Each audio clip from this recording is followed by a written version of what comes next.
Obadiah Explained, a 21-verse prophecy that most Christians miss.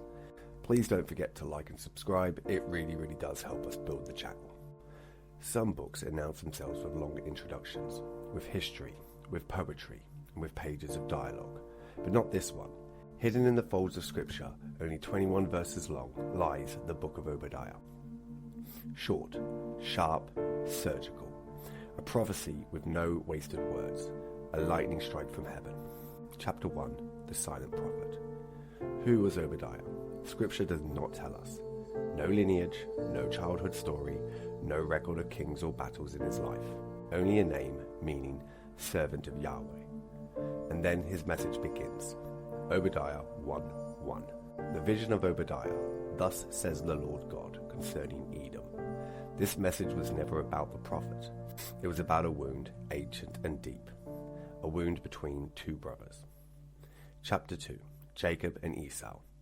A broken beginning. Long before kingdoms, before armies, before nations existed, there were two brothers, Jacob and Esau. Before they took their first breath, they wrestled in the womb. Before they spoke their first word, their destinies fractured. Esau, father of Edom, wild, rugged, and mountain-born, and Jacob, father of Israel, chosen, covenant-bound. The prophecy recalls their connection. Obadiah 1:10. Because of the violence done to your brother Jacob. What began as a rivalry grew into resentment, resentment into bitterness, bitterness into hatred, and hatred into violence. Chapter 3. The day brother betrayed brother. Generations passed. Empires rose. Wars came and went, but the grudge remained. Then came the moment that sealed Edom's fate. Jerusalem attacked, burning, collapsing.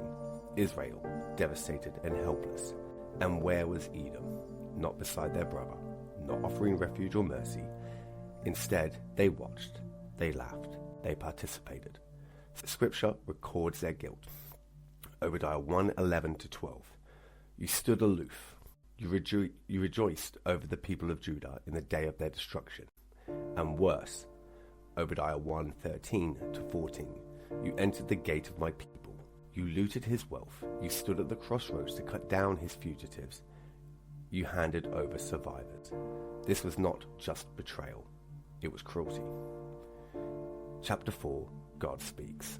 Then, through Obadiah, God thunders. Obadiah 1:3. The pride of your heart has deceived you. Edom's fortress was carved into the mountains, high, unreachable, secure. They believed no enemy could climb their cliffs or breach their defenses. They trusted in their position, their wealth, their alliances, their wisdom, their strength. But God declares, Obadiah 1:4. Though you soar aloft like the eagle, though your nest is set among the stars, from there I will bring you down. Not might, not armies, not politics. God himself will judge them. Chapter 5. Justice on the horizon. Edom's fall would not be random. It would be precise, measured, just. Obadiah 1:15. As you have done, it shall be done to you. Your deeds shall return on your own head.